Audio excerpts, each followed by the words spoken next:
We've got Steve Bailey with us today. Awesome gentleman. We met him. Must be on a social platform. I think it was LinkedIn is where we connected. Steve's got an interesting story, an interesting background. We wanted to talk to him. I wanted to hear his story. Early age, diagnosed with type 1 diabetes. Absolutely. And he's owning his own care. He's managing it, I guess, kind of by himself with some medical direction. And medical assistance would be a better term. I can't order my own tests. You know, you shared your story with us, and we thought it was one that was worth telling again. Welcome, Steve. Thank you so much for being here.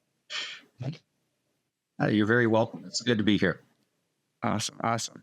So, type 1 diabetes, from a patient's perspective and from a patient's definition, how would can you help us understand what that is? Type 1 diabetes is an autoimmune condition. Your immune system responds to an infection. We're still not sure which one, and the immune response goes haywire. It starts taking out anything that looks somewhat similar to an infected cell. And in the case of type 1, that is the beta cells in the pancreas that produce insulin. And so you have a very directed immune response that removes your ability to produce insulin, which is the hormone necessary to regulate your metabolism. You lack the ability to pass glucose from the bloodstream into the cells where it's used for energy. And the trick with that is understanding that you have full control of your metabolism. And sometimes you get bad answers, wrong answers. What do you mean bad answers and wrong answers? Let's say that by some miracle, your pancreas manages to produce a little bit of insulin that day. And you take your normal dose of insulin. And that results in hypoglycemia. Your blood glucose drops below a safe level. And that impairs a lot of systems. Things start shutting down to protect the brain. Your brain has to have a median glucose level of 70 milliliters per deciliter or something like that. But the mean value is 70. Below that, your brain starts shutting down. And it goes sequentially. Basically, higher functions shut down, then vision and hearing, and the core is you want to protect respiration and circulation. So those are the last to go. But hypoglycemia can kill you in an hour or less. Wow. Okay. And you balance that against hyperglycemia, which is you have not enough insulin, and you have not enough insulin. You have too much glucose in your bloodstream, and that leads to things like renal failure, blindness, amputation. All the joyous things that we all look forward to in life. So, that was quite the definition. You've obviously done some studying and know things on your own, as well as what I'm trying to say is a very technical definition. Just to simplify it, it's a balance. You're trying to balance the amount of sugar, glucose molecules within the blood. The hormone that's supposed to do it in a healthy individual is the insulin that is produced in the pancreas. Insulin is going to lower the blood sugar. Too much is going to make you hypoglycemic. Not enough insulin is going to make you hyperglycemic. Okay. Right. And so it's a condition targeting the pancreas. Right. How and why is still to be determined. Right. Yeah. Okay. Awesome. So they have recently developed technologies to identify the immune response that will predict if and when you go into symptomatic type 1 diabetes. If you have these antibodies in your system, then eventually they are going to take out your pancreas. So you've got about 2 years of a heads up that this is coming, which is Oh, wow. great. Yeah. That's incredible. But, the test is $200,000. Well, we'll get into the price of things here in a minute. I kind of want to hear your story. Type 1 diabetes is nowadays, but even the last few decades, has always been diagnosed in adolescence. How old were you when you were diagnosed? And kind of walk me through that. I believe you said you were a child. Walk me through kind of the early years of treatment and symptoms and what your life was like.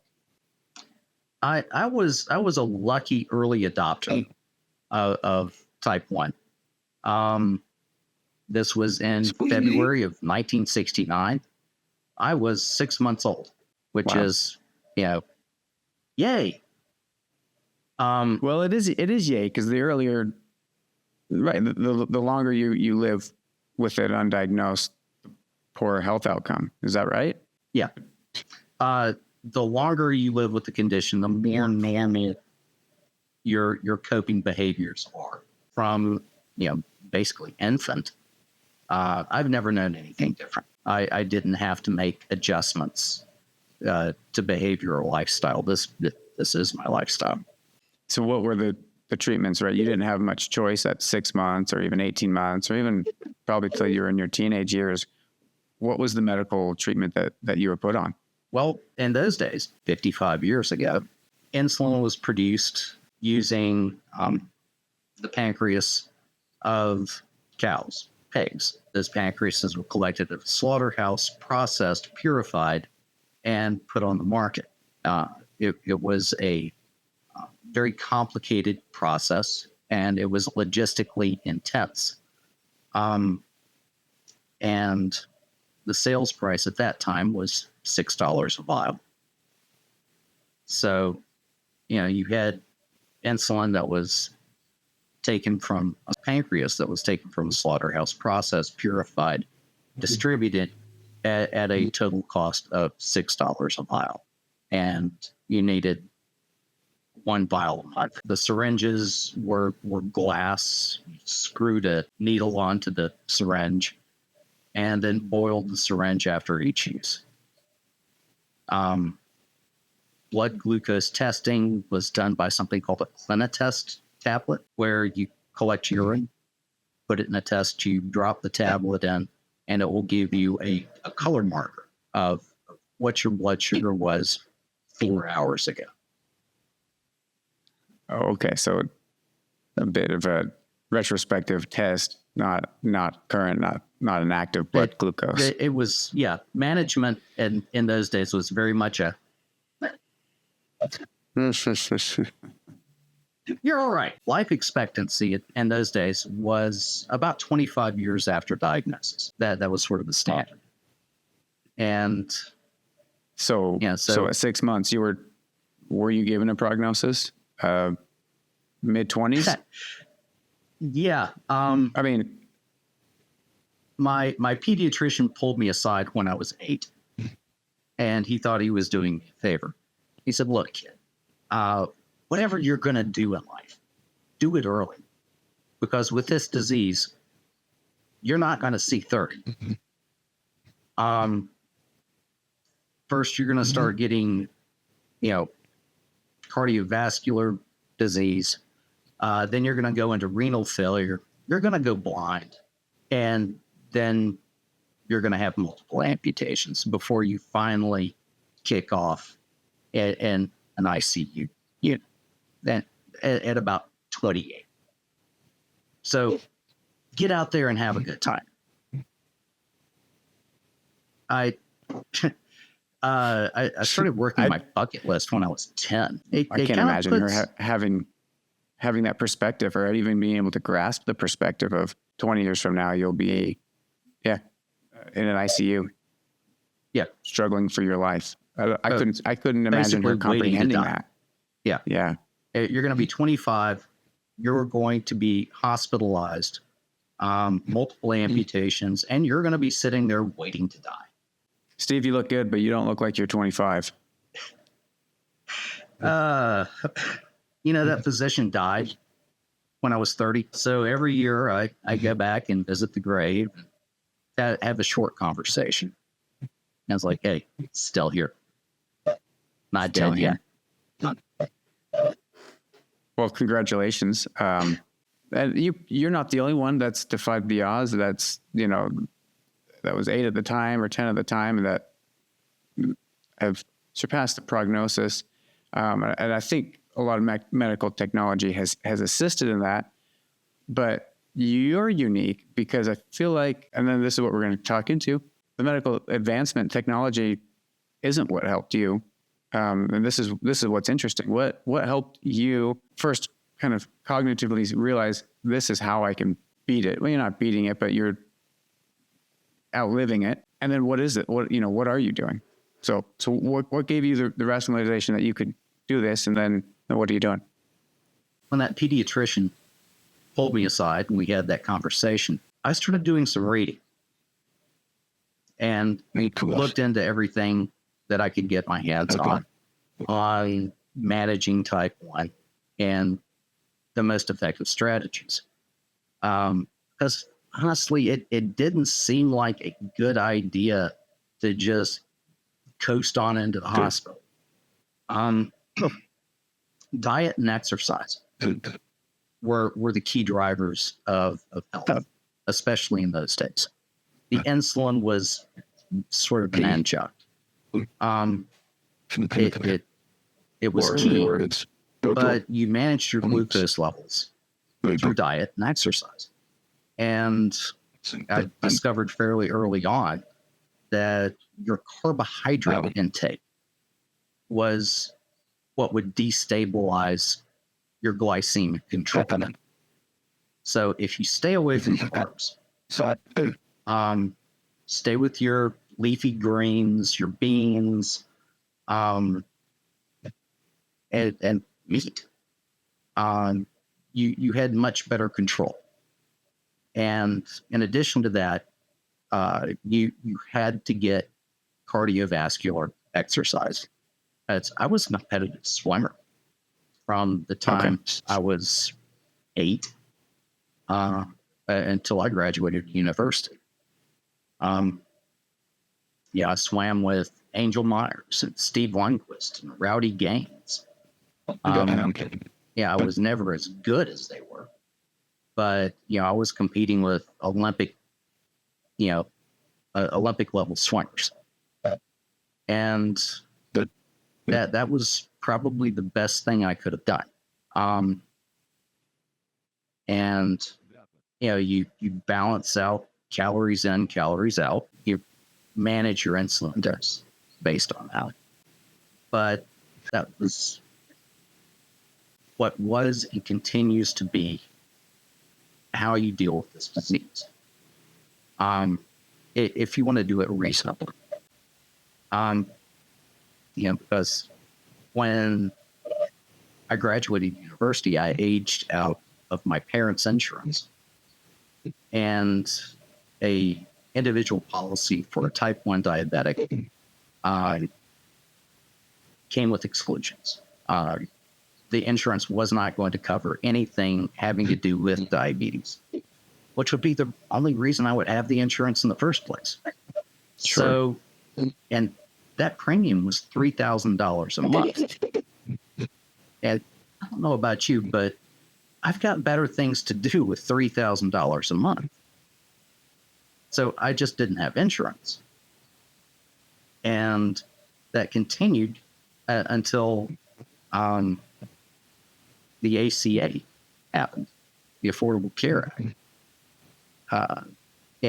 Walmart, I know people have issues with Walmart, but Walmart sold human insulin, which developed in the 80s, over the counter for $25 a vial. They had test strips. Once blood testing became vogue, and the test strips were $16 per 100. And with those tools, I could manage my own condition. Stayed with diet, stayed with exercise. But in the back of my mind, there was that whole idea that I have an expiration date. And, it's not that far off. So I did some really crazy stuff. I took up base jumping. Oh, jeez. Yeah. Man, what a rush. I started running class 4, class 5 whitewater. I've run the Galt. I've run the Chattooga. I've run the New. It's really challenging technical whitewater that has a pretty good chance of killing you.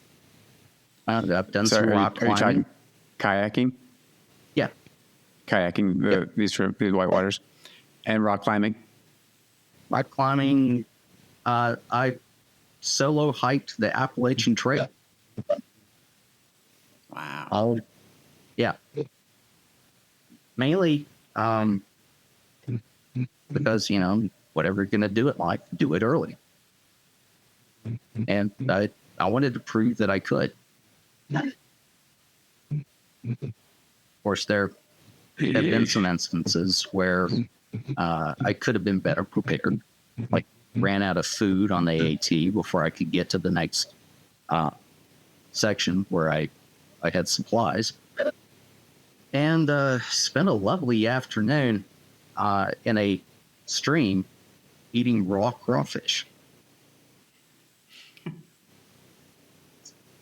Your blood sugar drops down to 40 and you'll do some crazy things for calories. So, yeah. That's crazy. Raw crayfish. That is crazy. It's I spent some time in Louisiana. I don't think I'd eat a raw one. Yeah. But you do what you've got to do, because it's that instilled mindset that there is nobody who is going to come to save me. If I don't self-rescue, that's where I'm going to drop. So I'm just going to impose that your mindset opened up to the ability that you can manage your metabolism on your own. Came out of maybe some extreme moments where life or death situation you had to, right? Yeah, stuck somewhere in the middle of nowhere in the Appalachian Trail. That's on you. You don't have a candy bar. I don't know, some sort of quick carbohydrates to boost your blood sugar, or maybe at the other extreme, you don't have the insulin on you. Right. Ill prepared is what you said, because you put yourself in those extreme situations. It opened up your mind to being able to realize, under normal circumstances, when you wake up in your bed in your own home, you have control over this. Right. Is it? Am I right by assuming that? That these extreme situations? There are some situations where you have an overnight hypoglycemic attack, and you will wind up just soaked in sweat, like you've literally drenched the bed, and you crawl into the kitchen, and because God knows you can't walk because your blood sugar is too low, and you sit on the floor and practice eat it or wear it with a jar of jelly. Or is that common? Once a month, at least for me. Okay. Maybe not to that extent, but it's a very delicate balance of calories in, calories out. Maybe you didn't get enough complex carbohydrates with your evening meal, and maybe your body sensitivity to insulin was increased for some reason. But you know, diabetes isn't a math problem. It, you know, 2 and 2 never really equal 4. There's always going to be some play. So you've got to be ready pretty much all the time for irrational responses, and be ready to deal with those. So I want to talk about some modern treatments that you don't participate in. I've got some backstory for that. Okay. So the Affordable Care Act opened up access to med-tech or physicians because for, what was it, almost 25 years, I did not see a doctor. Okay. So ACA came out. Insurance was, at least for me, $600 a month. I can do that. And so I went to see an endocrinologist, the folks that specialize in type 1 diabetes. And the entire landscape had changed. The insulin that used to be $6 a vial is now $300. You have to have rapid acting, short acting. So that's 2 vials a month. They've got this great thing called a Dexcom that is basically $250 every 2 weeks. You've got insulin pens that you can, click the little end of it and select your dose with great accuracy, as though you couldn't look at a syringe and read the markings. But those are $150 a week. They've got insulin pumps. Those are $10,000 with an infusion set that lasts 3 days. And those are $150. And you've got to use the $600 insulin and the pump.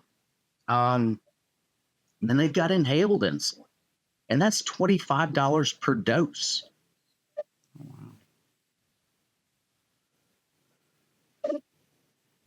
And you could be dosing yourself multiple times a day. Some people are. Yeah. Depending on what they're eating. About 6. Oh, geez. And I had this endocrinologist look at my regimen and went, you're doing remarkably well. How are you doing this? Well, diet and exercise is what I've been doing for the last quarter century. Come on. Well, patient training should really be key. The problem here is that the med tech companies, the pharmaceutical companies, have, at least for the last 25 years, been training the endocrinologists from the point that they hit the ground for med school. And this is what they recommend. And this is how they recommend you manage the condition. And they don't know any better. An endocrinologist doesn't know anything unless they've been in practice for a really long time. They don't generally understand that you can manage diabetes with diet, exercise, and a little bit of insulin. Instead, they're going to push you to a $20,000 per year solution. And I think it was those comments that you made about the annual price for modern technology to manage type 1 diabetics or diabetes, that really was it interesting to us at Common Care. We're trying to dive into why healthcare is so expensive, and how we can combat it. You've done so on at least in your own life and in managing your glucose levels. And you've made a little bit of noise in the space. because of that, have you been able to collaborate with any endocrinologists and kind of like, yeah, Steve's got a great system. This is actually working, or has it mainly been opposition from the crowd? It has largely been opposition from the crowd. You have to understand that my total spend on diabetes management is about $1,000 per year. Okay. That's manageable for anything. That includes physician's visits. That includes medical testing. That includes insulin. That includes syringes. That includes glucose strips. On all of it, I spend about $1,000 a year. You have what's called a closed loop system that monitors your blood sugar and allows you to eat pretty much whatever you want. Allows you to exercise however you want, because it, moment by moment, every 5 minutes, monitors your blood glucose level and adjusts the amount of insulin that you're getting. And they call it an artificial pancreas. And it works. It does work, but it's $20,000 a year. If I took that disposable income or investable income and instead spent it on this new bionic pancreas, my ability to retire is gone. And whether that's partially covered by insurance or not, at the end of the day, when you circle back around, you're going to pay for it in next year's premiums. Yeah. You're still going to lose. You're not going to be able to retire. You're going to have to work up until lunch on the day of your funeral because you can't manage to use a lower technology and a lower cost management system. Oh, that's too hard. Well, congratulations. You're going to be shoveling coal until lunch on the day of your funeral. Yeah. Yeah. Talking quality of life. And not just quality of life day to day. We're talking quality of life by investing in your future, by investing in yourself. I kind of want to talk about that, your college career as well as, post-college, that's 20s. Most people are in college in their 20s. And yours, when did you think, I'm actually managing this quite well, that I'm gonna outlive what my prognosis was? You're a unique character in today's world. Where was your motivation to push yourself and not just live on the Appalachian Trail or live in your kayak, up north somewhere? My developmental years were reigned by, you can't do this. You can't, because, you'll pass out. You'll fall over and die, and that got old real fast. That got very old very fast. And where's your quality of life if you spend it wrapped in cotton wool? It's not. So the fastest way to get me to break through a barrier is to tell me it's impossible. Yeah. Your motivation is their discouragement. Right. Unfortunately, I spent, almost half of my life with the notion that I'm going to be dead any day now. And the longer I push that off, the worse my death is going to be. So what do I have to do? Take the chance. Take the risk. If you wind up a greasy spot on the mountainside, well, that beats an ICU bed. Yeah, there's a silver line. That's the perspective. Treatments of the past works for me then. It's going to continue to work for me now. You're not going to let anybody tell you how to treat it. You're not going to let anybody tell you how and what you should eat, or hey, your lifestyle will be so much better if you just adopt this new technology. Then you can throw your diet and exercise out the window. who cares about that? You can live a happy life. But can That's what I'm saying. That's not a happy life. No. Just walking into a McDonald's and ordering whatever you want on the menu. That's not a happy life. no. I mean, there's my opinion on it, but it's not. Do you see the body mass of some of these people having a happy life? Do you see that? Yeah. I mean, we're not supposed to be that big. And you go back in historical photos, the only people who got that large were immensely wealthy. Go to France. How many people there are that large? It's not a large number. Yeah. Your cardiovascular health is compromised, and then you get the carry-on effects, not only of the expense of the medical treatment that you're now tied to counteract your poor lifestyle choices. So you're carrying that financial burden of the treatment. And that's what's interesting to us. Why would somebody consume health in the way that we do, given how expensive it is? Is it A lot of that is because they don't see just how that price it is ultimately borne by them or by their neighbor. If you are on a diet of $20,000 worth of health care every year for the rest of your life, the insurance company is a rational actor, and they're running a business. And if they have to cover 40 million people with type 1 diabetes? How many millions just in the US?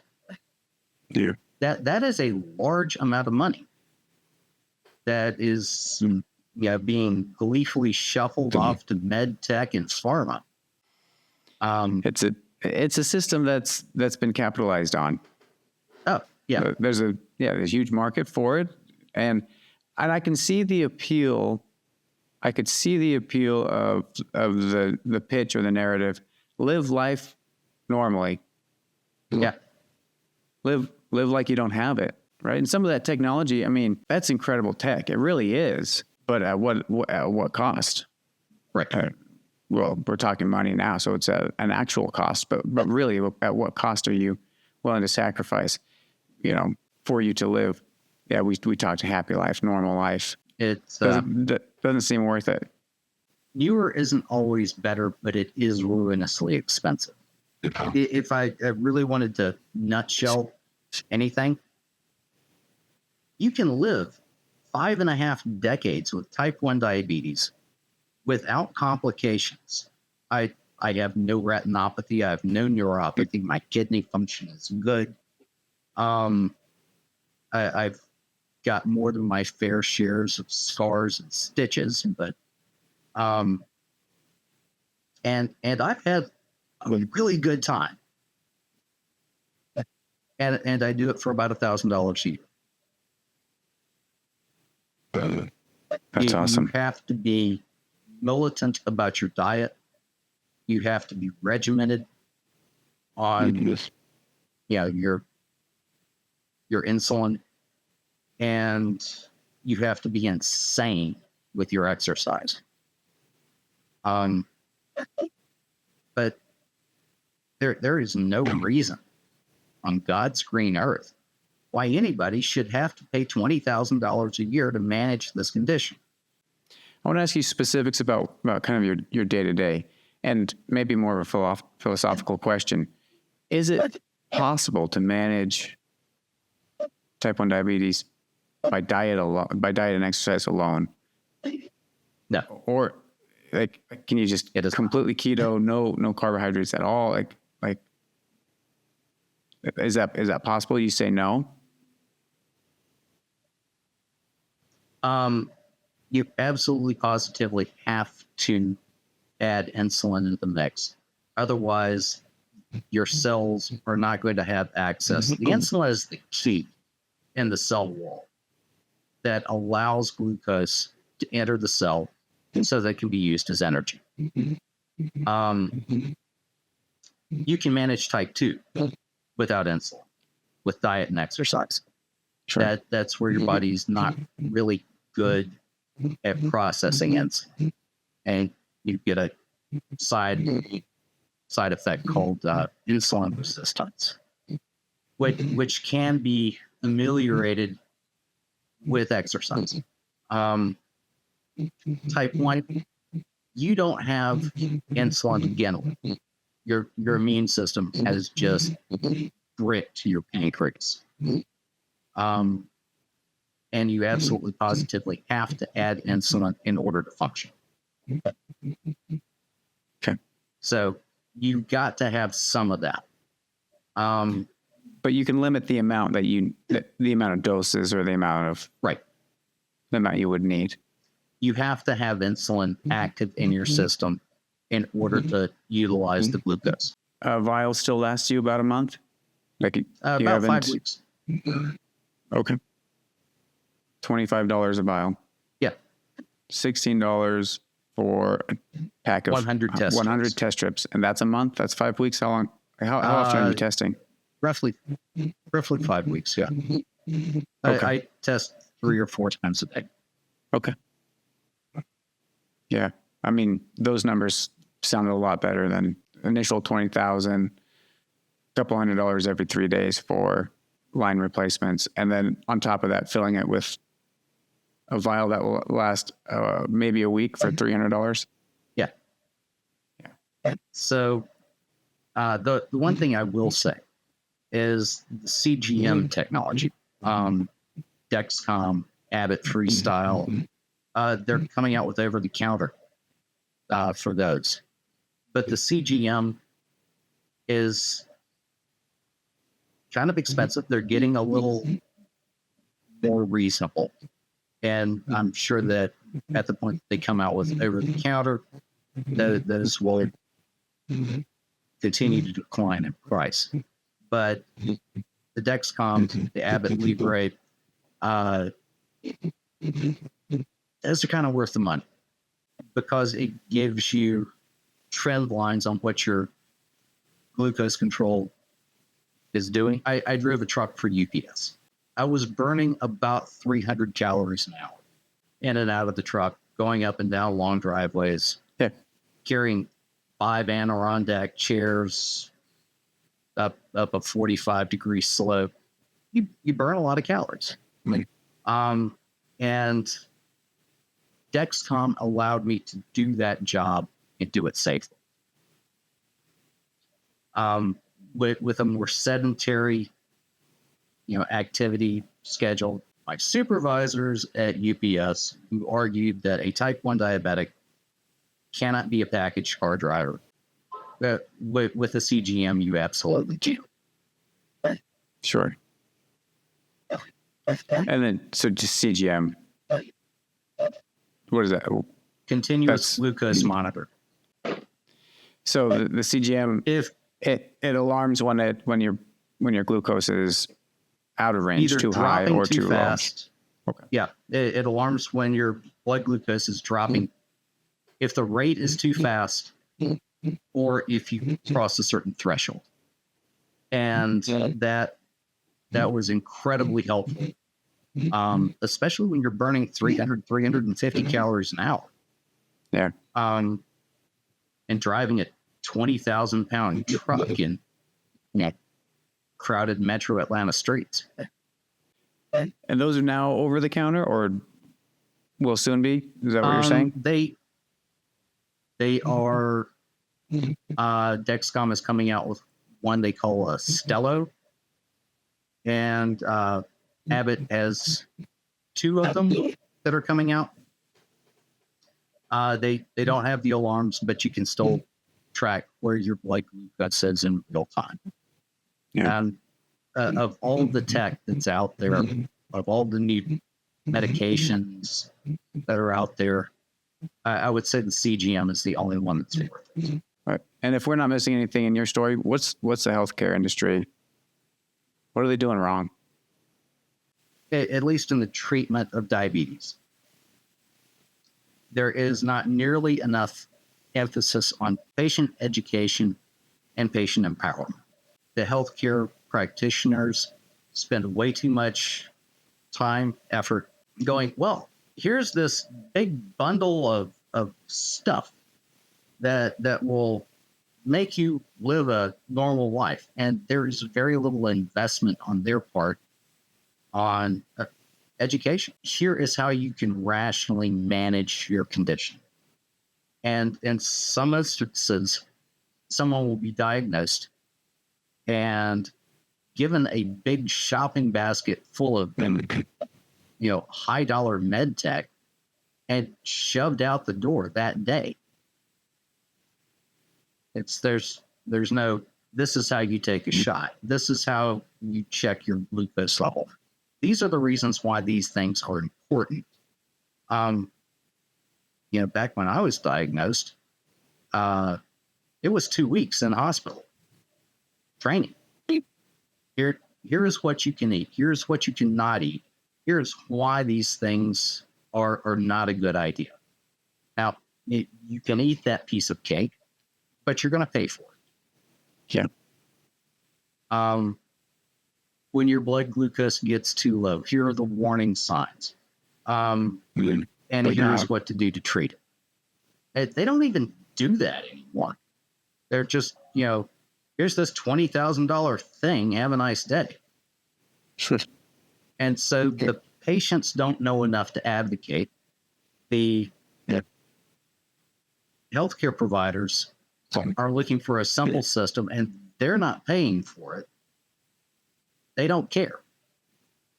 It's an easy answer. Get out of my hair. And bad diabetic if you come back with bad numbers. You should have done better. Yeah. The key that's missing are peers that can educate and teach people that, okay, yeah, this is a tricky disease to manage. It will keep you on your toes. And very rarely are you going to get a logical answer out of this disease. However, you can learn to do it. It is absolutely possible. And you don't have to throw $20,000 at a pharmacy every time you walk out the door. Yeah. You can retire. Your kids can go to college. You can buy that house. You don't have to drive around in a 1978 Plymouth whatever because you can't afford anything better because you've got this $20,000 a year worth of med tech. And whether you pay for that individually or not, that cost is borne by everybody who pays a health insurance free. Yeah. I attended a economics summit around 1990, 1991. It was in DC. And we had a very in-depth conversation on the threat that medical expenses place on our continued GDP growth. It's consuming a disproportionate amount of resources that could be used in manufacturing, that could be used in innovation, that could be used in educating our kids. It could be used for retirement. It could be used with an increased standard of living. There's a lot wrong with that, with the current health system, and no one person, no one entity, one company is going to help, is going to fix it. There's an effort all across the board to help improve it. I think your story is one that can inspire others. Really look at the cost of whatever. Does your kid have an ear infection? Right, that's not going to cost you $20,000 in medical equipment. But is there a better way to pay for that? A chronic condition like you have, or just normal consumption of help?